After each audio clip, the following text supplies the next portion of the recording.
सारण में आ गया हूं। मैं सबसे पहले तो आप सभी को हृदय से धन्यवाद दूंगा और अभिनंदन करूंगा कि आपने लोकसभा चुनाव में जब मैं आया था ना, आपने भारत माता के एक यशस्वी और जुझारू सपूत श्री राजीव प्रताप रूडी जी को भारी बहुमत से विजयी बना करके भेजा। और मैं तब से सोच रहा था कि मैं छपरा फिर से जा नहीं पाया हूं, और बहनों और भाइयों आज आपके बीच में आया हूं। यद्यपि छपरा, सीवान, ये सब तो हमारे उत्तर प्रदेश से लगा हुआ क्षेत्र है, और आज से नहीं, त्रेता युग से बिहार और उत्तर प्रदेश का संबंध तो रोटी बेटी का संबंध है।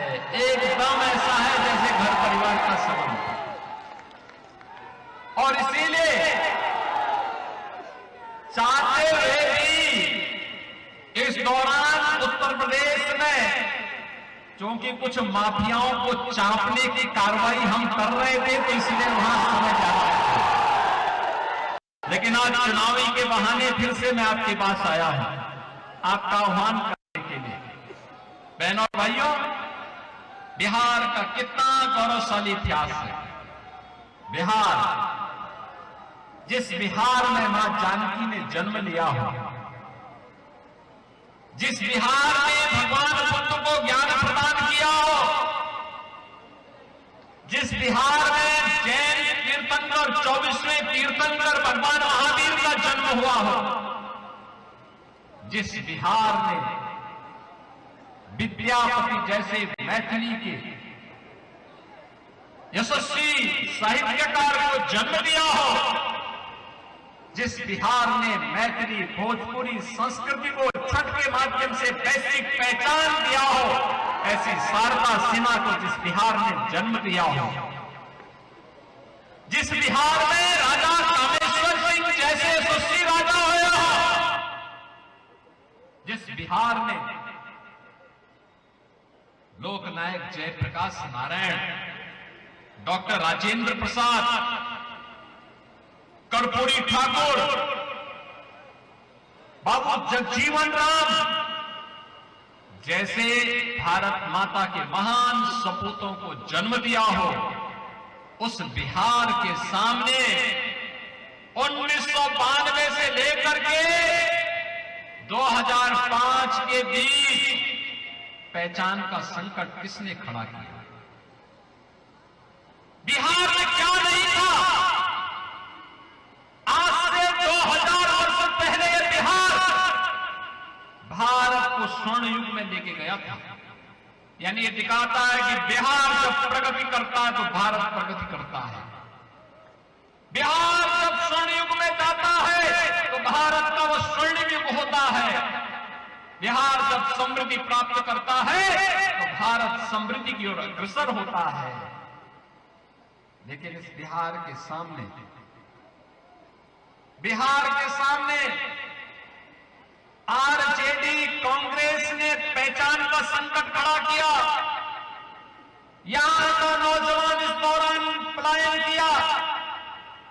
आरजेडी के कारण जगह जगह जातीय सेनाएं खड़ी हो गई और जातीय नरसंहार की घटनाएं बिहार की पहचान बनती जा रही थी।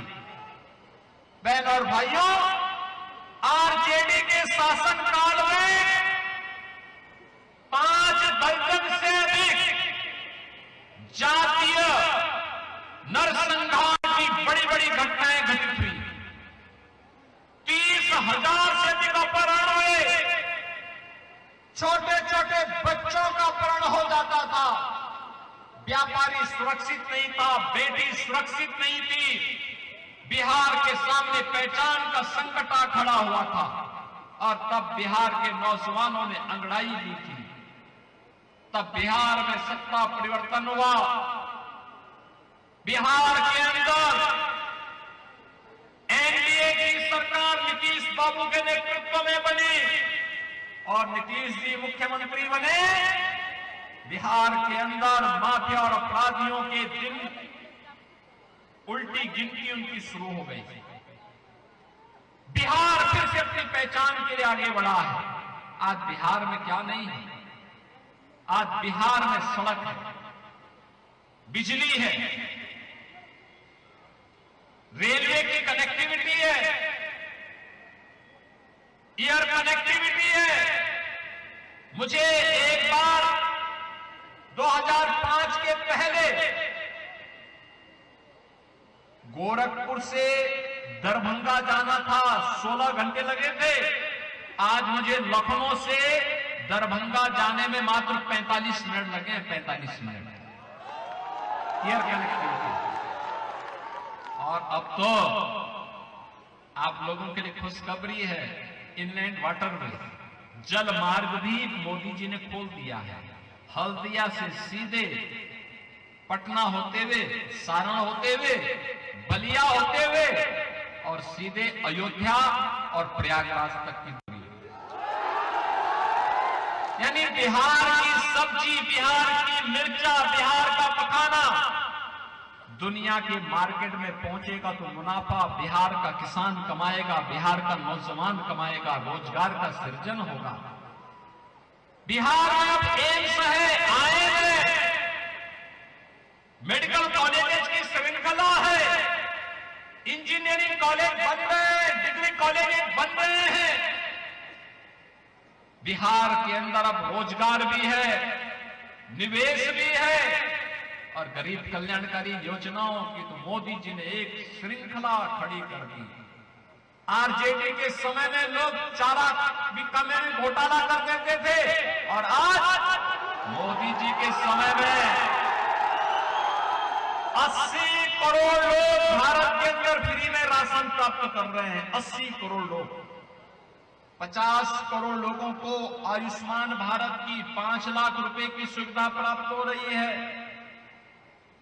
46 करोड़ लोगों के बैंक में खाते खुल गए हैं और सरकार की कोई भी सहायता सीधे गरीब के खाते में जाता है, किसान के खाते में जाता है, नौजवान के खाते में जाता है।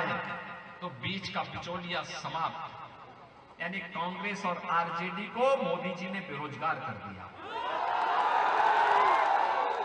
बहनों और भाइयों, हर गरीब के घर में शौचालय, हर गरीब को सिर ढकने के लिए छत, प्रधानमंत्री आवास योजना के माध्यम से हर गरीब को फ्री में बिजली का कनेक्शन, हर गरीब को उज्ज्वला योजना का कनेक्शन, यह भी मोदी जी ने प्रदान कर दिया है। और मोदी जी ने कहा है जो बाकी बचे होंगे उनको भी देंगे। 70 वर्ष से ऊपर के किसी भी बुजुर्ग को, वो किसी भी जाति का हो, वह अपना वयम वंदना कार्ड बना करके 5 लाख रुपए हर वर्ष स्वास्थ्य बीमा का लाभ प्राप्त कर सकता है। हर वर्ष ये मोदी जी ने दिया है। ये एनडीए की डबल इंजन की सरकार ने दिया है। और यही कहने के लिए बहनों और भाइयों मैं आपके पास आया हूं, अब बिहार पहचान के लिए मोहताज नहीं है।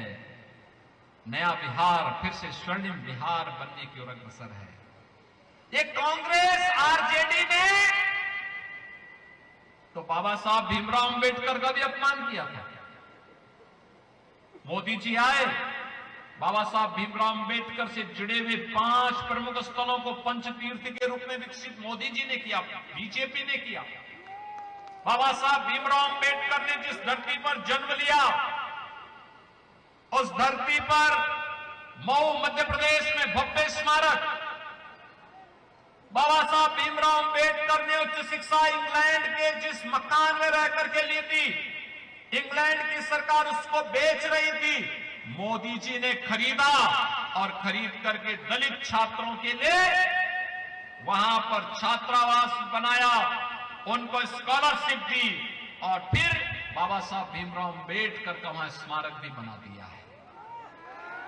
बाबा साहब की दीक्षा भूमि नागपुर में भव्य स्मारक का निर्माण, दिल्ली में रहकर के सार्वजनिक जीवन जहां पर बाबा साहब ने व्यतीत किया था, सार्वजनिक जीवन की भूमि पर doctor Bhimrao Ambedkar international centre की स्थापना हो गई और बाबा साहब भीमराव अंबेडकर की अंतिम यात्रा जहां निकली थी, मुंबई के चैत्य भूमि में भी भव्य स्मारक और बाबा साहब की दुनिया की सबसे बड़ी प्रतिमा का निर्माण भी मोदी जी के नेतृत्व में हो चुका है। याद करिए, कांग्रेस अपमान करती थी, मोदी जी ने सम्मान कर दिया। कांग्रेस ने बाबू जगजीवन राम जी को प्रधानमंत्री नहीं बनने दिया था और मोदी जी ने तो कर्पूरी ठाकुर जी को भी भारत रत्न देकर के सम्मान दे दिया। ये है, वे अपमान करते थे, मोदी जी ने गले लगा करके सम्मान दिलाने का काम किया है। बहनों और भाइयों, मोदी जी ने विकास भी कराया है, विरासत का सम्मान भी किया है और गरीबों का कल्याण भी किया है। आपने देखा होगा, एक कांग्रेस कहती थी राम हुए ही नहीं। अब बताओ, हिंदुओं को इससे बड़ी गाली क्या हो सकती है? इससे बड़ी गाली क्या हो सकती है? कोई कहे राम नहीं हुए, कृष्ण नहीं हुए, मां जानकी नहीं हुई। अगर कांग्रेस बोलती तो पाप करती है, वो पाप करता है जो इस प्रकार की बात करता है। अरे वे परमपिता परमेश्वर है। हर देश, हर काल, हर परिस्थिति में हजारों वर्षों से भारत की आस्था राम के अस्तित्व को मानती है। कांग्रेस नकार करके हिंदुओं को अपमानित करती है।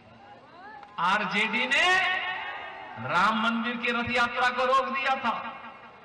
हम जब बोलते थे राम आएंगे, मंदिर वही बनाएंगे, तो आरजेडी लाठीचार्ज करती थी और समाजवादी पार्टी गोली चलाती थी। लेकिन हमने कहा था ना, रामलला हम आएंगे, मंदिर वही बनाएंगे। बन गया राम मंदिर, कोई संदेह है क्या? मंदिर बन गया ना।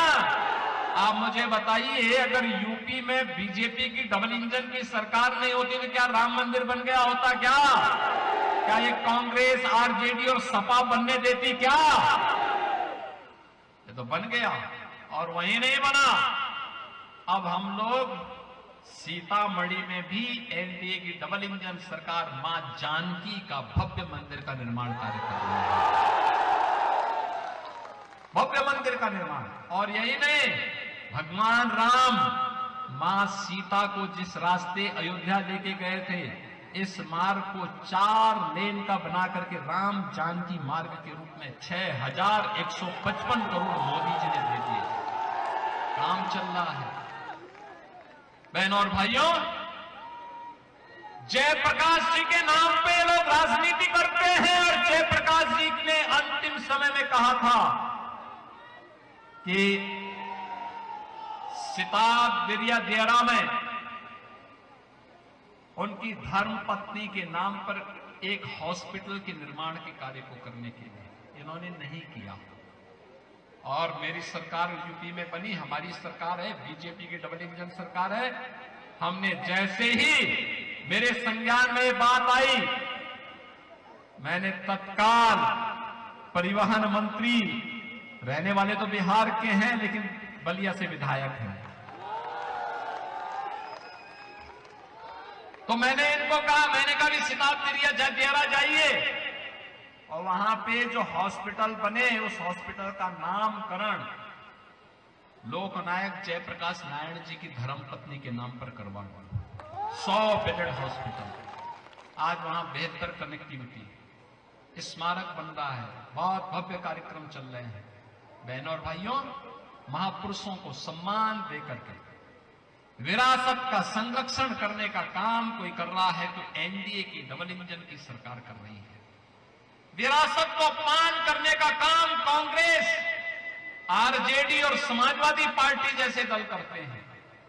ये गरीबों का भी खा लेते हैं, गरीबों के हक को छीनते हैं, बेटी और व्यापारी की सुरक्षा में सेंध लगाते हैं, निवेश को प्रताड़ित करके भगाते हैं, नौजवानों के रोजगार को छीनने का काम करते हैं और इसलिए बहनों और भाइयों, हम लोग आपसे कहने के लिए आए हैं, आपने गांधी जी के 3 बंदरों का नाम सुना होगा ना। गांधी जी के 3 बंदर थे। गांधी जी ने कहा था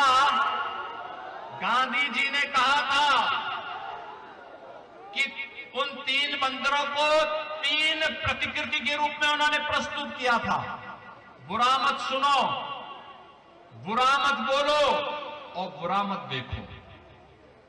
लेकिन आज इंडी गठबंधन के 3 बंदर पप्पू के रूप में, टप्पू के रूप में और अप्पू के रूप में बिहार को फिर से ठगने के लिए आ गए हैं।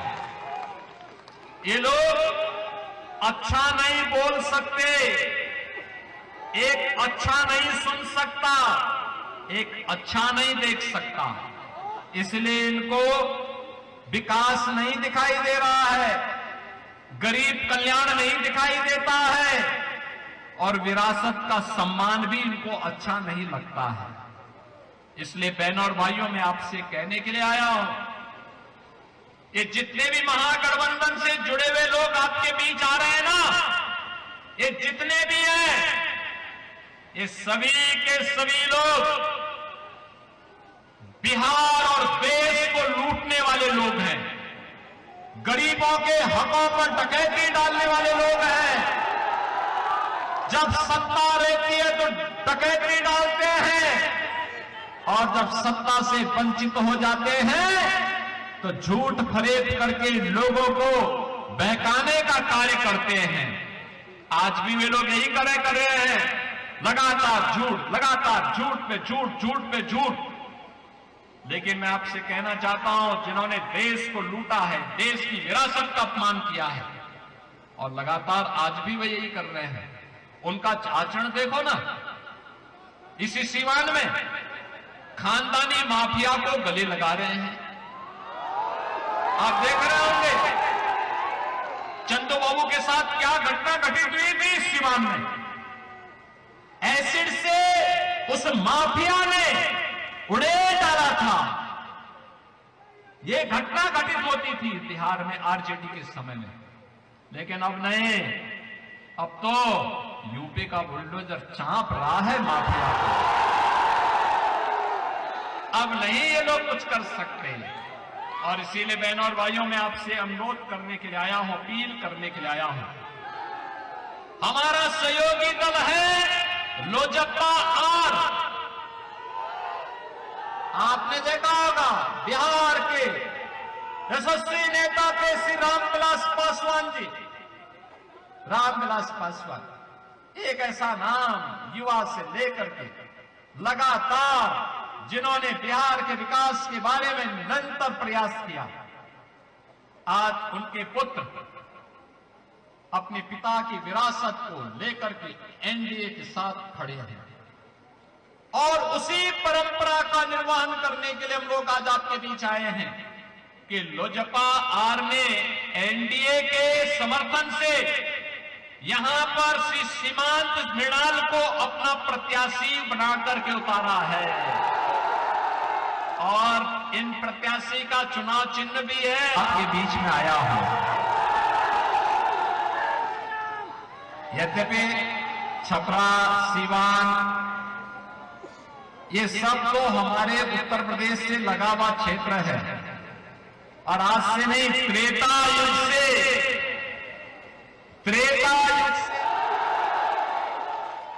और इसीलिए आपसे अपील करने के लिए आए हैं।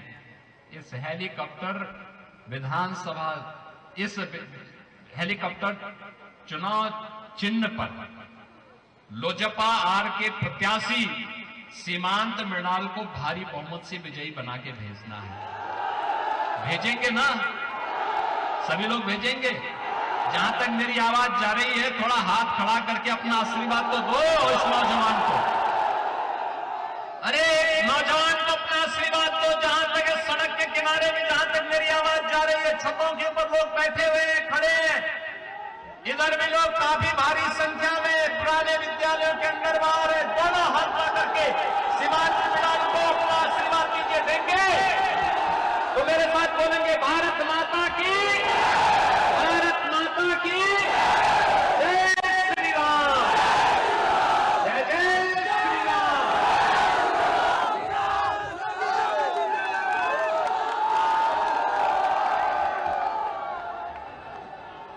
बिहार और उत्तर प्रदेश का संबंध तो